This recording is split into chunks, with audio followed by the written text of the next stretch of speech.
Answer সদস্যের নামে, তাদের দাবি দাওয়া পূরণের নামে দেশে একটা অস্থিতিশীল এবং অরাজক পরিস্থিতি তৈরি করার চেষ্টা হবে, এটা আমরা বুঝতে পারছিলাম।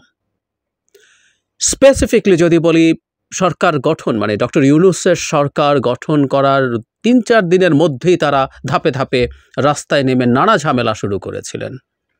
সেই ঝামেলা যে একটা পর্যায়ে এখানে আসবে আমরা বুঝতে পারছিলাম, এবং গতকাল সারাদিন এবং বিশেষ করে রাত পর্যন্ত যা গড়ালো তাতে এটা খুব স্পষ্ট একটা বাজে ধরনের সংকট তৈরির চেষ্টা ছিল।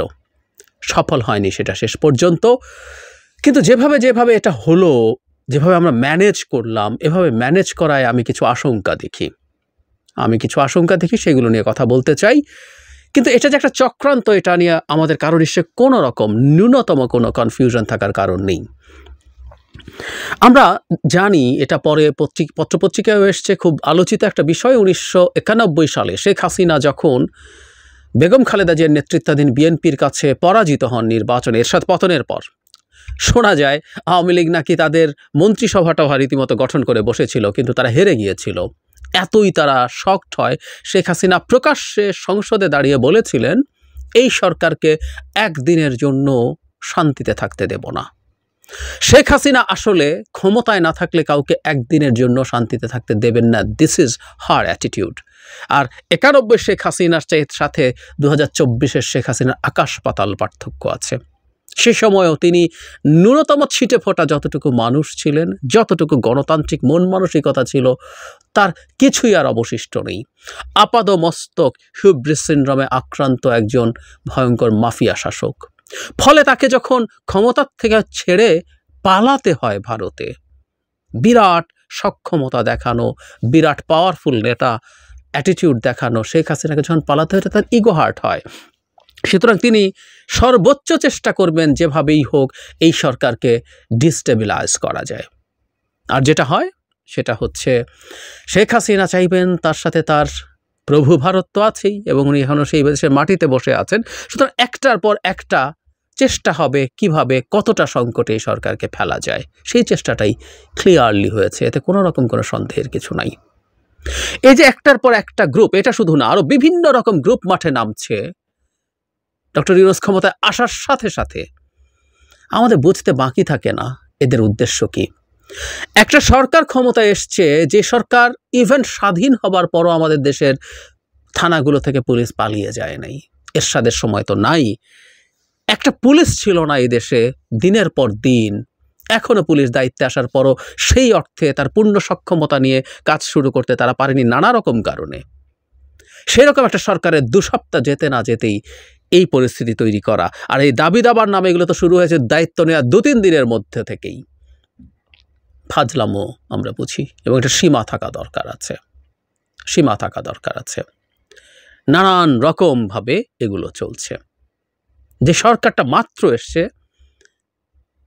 তাদের কাছে দাবি দেওয়া জানানো এবং কেন জানানোর চেষ্টা। যে সরকারের পায়ের নিচে এখনো খুব শক্ত মাটি নেই, শক্ত মাটি এই অর্থে যে প্রশাসন, জনসমর্থনের শক্ত মাটি আছে, এটা একটা মারাত্মক রকম ক্ষয়ক্ষতি হওয়ার, মারাত্মক রকম রক্তপাতের মধ্য দিয়ে একটা গণ অভ্যুত্থানে গঠিত সরকার। এই রাষ্ট্রের সবাই এর সাথে আছে, আওয়ামী লীগের হয়ে হালুয়া রুটি খাওয়া লোক এবং তাকে ক্ষমতায় থাকতে সাহায্য করা সরকারের বিভিন্ন পর্যায়ের লোকজন ছাড়া সবাই আছে। কিন্তু ওই যে মাটি নাই বলতে যে একটা রাষ্ট্রযন্ত্র আছে, তার উপরে নিয়ন্ত্রণ প্রতিষ্ঠা এখনো পুরোপুরি হয়ে ওঠেনি। ফলে তাকে ডিস্টেবিলাইজ করার চেষ্টা সবাই করছেন। ডক্টর ইউনূস গতকালই তার প্রথম ভাষণ দিয়েছেন, সেটা নিয়ে আমি আলাদাভাবে বিস্তারিত অ্যানালাইজ করবো। ইনফ্যাক্ট আনসারের ঘটনাটা না হলে হয়তো এখনই সেই ভিডিওটা দিতাম, কিন্তু আমি আবার পরে দিচ্ছি সেটা। কিন্তু ওখানে উনি একটা খুব সুন্দর কথা বলেছেন এই দাবি দাওয়া চাওয়া নিয়ে।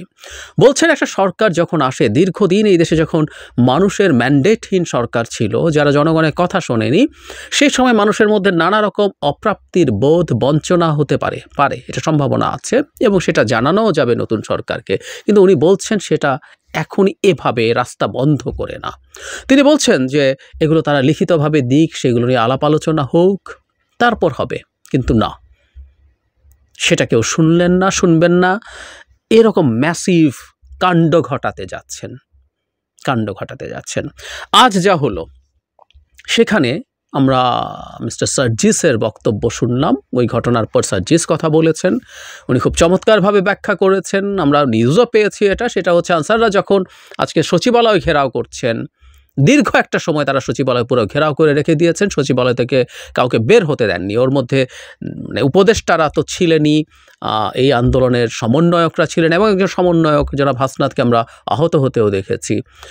আর অন্য কোনো কর্মকর্তা কর্মচারী কেউ বেরোতে পারে না। এই পরিস্থিতি যখন হয় তখন আনসারদেরই একটা প্রতিনিধি দল যায়, তারা আলোচনা করে স্বরাষ্ট্র উপদেষ্টার সাথে, তাদের দিক থেকে দাবি দেওয়া প্রাইমারিলি যেসব যৌক্তিক দাবি আছে সেগুলোর সরকারের পক্ষ থেকে মেনে নেওয়ার কথা যখন হয়, সবই ঠিকঠাক আছে, এরপরও কিন্তু তারা জায়গা ছাড়েনি এবং একটা পর্যায়ে পরিস্থিতি পাল্টে যায় এবং সেই ম্যানেজমেন্টটা নিয়ে আমার প্রশ্ন আছে। কিন্তু এদেরকে নিয়ে এরা কারা এবং এরা কি করছে এটা নিয়ে খুব চমৎকার একটা স্টেটাস দিয়েছেন জুলকারনাইন সায়ের ভাই। আমরা তাকে চিনি, মানে বাংলাদেশের এই মাফিয়া আওয়ামী লীগ সরকারের বিরুদ্ধে যারা খুব চমৎকার কঠোর লড়াই করেছেন, খুব সামনে থাকা মানুষদের একজন। তার অনেকগুলো অনুসন্ধানী রিপোর্ট যিনি পার্ট ছিলেন আমরা খুব ভালো মতো জানি। সায়ের ভাই লিখছেন, আনসার বাহিনীর নাম ব্যবহার করে যারা তথাকথিত আন্দোলন শুরু করেছিল এরা মূলত অঙ্গীভূত আনসার সদস্য। স্বরাষ্ট্র মন্ত্রণালয়ের বরাতে জানা গেছে বিগত 15 বছরে প্রায় 42,000 অঙ্গীভূত আনসার নিয়োগ পেয়েছেন, যার বেশিরভাগ সদস্যই গোপালগঞ্জ ও এর আশেপাশের জেলার বাসিন্দা এবং বাংলাদেশ আওয়ামী লীগের রাজনীতির সাথে যুক্ত। আমরা এটা ধারণা করছিলাম, উনি খুব চমৎকারভাবে এটা জানাচ্ছেন। ব্যাটালিয়ন আনসার সদস্যরা যারা রাষ্ট্রের অন্যান্য নিরাপত্তা সংস্থার সাথে দায়িত্ব পালন করছেন তাদের সাথে এই অঙ্গীভূত আনসারদের এক করে দেখার কোনো সুযোগ নেই, তারা কোনো আন্দোলনের সাথে যুক্ত হয়। কারণ ব্যাটালিয়ন আনসার যারা মূলত আইন শৃঙ্খলা রক্ষার কাজ করে তারা এর সাথে নেই, এগুলো অঙ্গীভূত আনসার এবং যারা মূলত গোপালগঞ্জ এলাকার লোক। বিশ্বস্ত গোয়েন্দা সূত্র মারফত জানা গেছে আনসার ও গ্রাম প্রতিরক্ষা বাহিনীর সাবেক DG major general AKM Aminul হকের পরোক্ষ উস্কানিতে দেশে বিশৃঙ্খল পরিস্থিতি সৃষ্টির উদ্দেশ্যে অঙ্গীভূত আনসার সদস্যদের লেলিয়ে দেওয়া হয়েছে।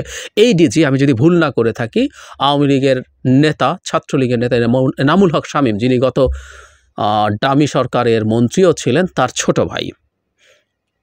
বাংলাদেশ সেনাবাহিনীতে আমিনুল হকের মতো কমপক্ষে আরও 5 জন উচ্চপদস্থ সেনা কর্মকর্তা রয়েছেন যারা প্রতিনিয়ত বর্তমান তত্ত্বাবধায়ক সরকারের উৎখাতের ষড়যন্ত্রে সক্রিয় রয়েছেন এবং এখনও হাসিনার প্রতিরক্ষা উপদেষ্টা তারিক আহমেদ সিদ্দিকের পরামর্শে দেশে অস্থিতিশীল পরিস্থিতির সৃষ্টির চেষ্টা করে চলছেন। আনসার সদস্য আন্দোলন ব্যর্থ হওয়ার পর এরা পল্লী বিদ্যুৎ সংস্থার কর্মকর্তা কর্মচারীদের কর্মবিরতি শুরু করে সরকারকে অস্থিতিশীল করার প্রয়াস চালাতে পারে বলেও সূত্রটি দাবি করেছে। ভেরি ইন্টারেস্টিং, একটার পর একটা আসতেই থাকবে, আসতেই থাকছে এবং খুব চমৎকারভাবে উনি কারণটা বলেছেন। আমরা বুঝতে পারি ব্যাপারগুলো আসলে এই রকম কিছুই ঘটছে। এখন এখানে ম্যানেজমেন্ট নিয়ে একটু বলি।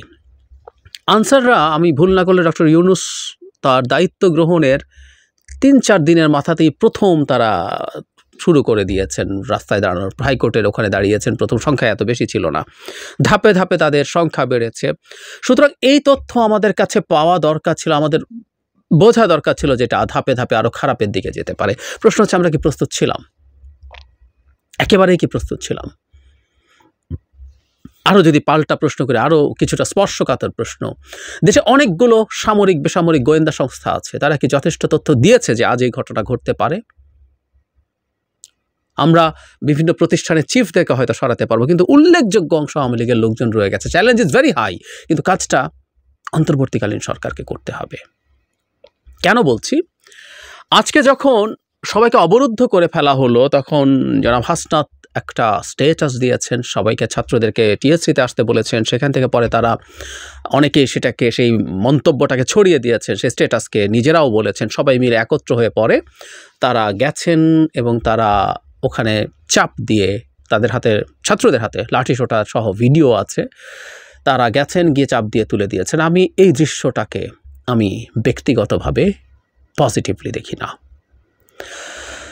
একটা রাষ্ট্রীয় বাহিনী তার যাবতীয় কাজ করবে, এটা হলো সবচেয়ে জরুরি কথা। কোনো দিনও কোনো ছাত্র এই কাজ করতে পারে না।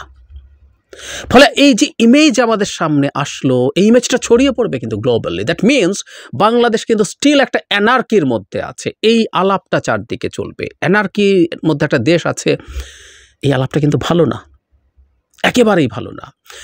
এই যে এই ঘটনা ঘটতে পারে, পুলিশ কি করেছে এর মধ্যে? এত ঘন্টা তারা এখানে বসেছিল, পুলিশ কি করেছে? এবং এখন মিলিটারি কিন্তু ডিপ্লয়েড আছে, মিলিটারিকে কিন্তু অনেক আগে পাঠানো যেত, অথচ আমরা দেখলাম ছাত্রদের সাথে সংঘর্ষ হওয়ার পর যাতে দুই পক্ষেই আহত হয়েছে, এবং ভয়ঙ্কর কথা, অন্তত 8-10 রাউন্ড গুলি করা হয়েছে আনসারদের পক্ষ থেকে ছাত্রদের দিকে। তারা কি সশস্ত্র অবস্থায় সেখানে বসেছিল কেউ কেউ? এই তথ্যও কি ছিল? খুবই ভয়ঙ্কর সব কথা। সো মিলিটারি অন্তত গিয়ে যদি জিনিসটা ট্যাকেল করতো, আমি ব্যক্তিগতভাবে মনে করি মিলিটারি কোনো চাপ প্রয়োগেরই প্রয়োজন ছিল না। তারা সেখানে যেত, তারা গিয়ে তাদের যদি বড় সংখ্যায় যেত, তাদেরকে দেখে তারা আলোচনার মাধ্যমে তাদেরকে সরিয়ে ফেলতে পারত। তাতে যেটা হতো যে গভর্নমেন্ট অর দ্য স্টেট তার কাজ করছে, যে কাজটা স্টেটের বা গভর্নমেন্টের, সেই কাজটা করছে। ছাত্রদের এই কাজটা করার কোনো কারণ নেই। পুলিশকে দিয়ে হলে পুলিশ এইভাবে ম্যানেজ করবে। এবং এই জায়গার আশপাশে দেখলাম সর্বশেষ যে এখানে আমাদের প্রধান উপদেষ্টার বাসভবন এবং সচিবালয়ের আশপাশে যে কোনো ধরনের সমাবেশ নিষিদ্ধ করেছে Dhaka metropolitan police. It's a good move for the time being, এটা করতে হবে, কোনো রকম কোনো সন্দেহ নেই। কিন্তু আমরা এইটা এভাবে ম্যানেজ কেন করতে পারলাম না? আবার এটাও সত্য, যদি আমরা কোনো কারণে পুলিশ এবং মিলিটারি দিয়ে কাজটা এই মুহূর্তে অন্তত সলভ করতে না পারি, তাহলে আমাদের এই অভ্যুত্থানকে পাল্টে দেওয়ার মতো পরিস্থিতি তৈরি হলে ছাত্রদের আবার নামতে হবে, বল প্রয়োগ করার জন্য হলেও, পাল্টা বল প্রয়োগের জন্য হলেও নামতে হবে। এটাও যৌক্তিক, কারণ এই অভ্যুত্থান একটা পাল্টা অভ্যুত্থানের মধ্য দিয়ে এর সুফল শেষ হয়ে যাবে, এর সুফল অন্য কেউ নিয়ে নেবে, জনগণের হাতছাড়া হয়ে যাবে, সেটাও আবার আমরা অ্যাকসেপ্ট করতে পারি না। বটম লাইন হচ্ছে ষড়যন্ত্র কিন্তু একটার পর একটা হচ্ছে, হবে, এবং সেই ষড়যন্ত্র রাষ্ট্রীয়ভাবে, রাষ্ট্রীয় এবং সরকার, রাষ্ট্রীয় বাহিনীর মাধ্যমে ম্যানেজ করতে হবে, সেটাকে ডিল করতে হবে অ্যাজ আর্লি অ্যাজ পসিবল। ছাত্ররা কখনোই যেন আর এই ধরনের দায়িত্ব পালন করতে মাঠে নামতে না হয়, সেটা এনশিওর করতে হবে। এটা কোনোভাবেই কোনো পজিটিভ দৃশ্য আমাদের সামনে হবে না। এবং আমি আবারও বলছি, বাংলাদেশের উপরে চোখ এখন অনেকের, সুতরাং গ্লোবালিও এটার একটা মিসইন্টারপ্রিটেশনের সুযোগ আছে এবং প্রচুর শত্রু বসে আছে। বিশেষ করে শুধু ব্যক্তি না, একটা স্টেট, পাওয়ারফুল একটা স্টেট ভারত বসে আছে বাংলাদেশের এই জিনিসগুলো। শুধু তার মিডিয়ায় বলছি না, তার ডিপ্লোম্যাসি আছে, সে তার ডিপ্লোম্যাটিক চ্যানেলে যখন তার ন্যারেটিভকে এস্টাবলিশ করতে চাইবে অন্যান্য পাওয়ারফুল দেশের সাথে, তখন কিন্তু এই জিনিসগুলো তাকে সাহায্য করবে। আমরা যেন খুব সতর্ক থাকি।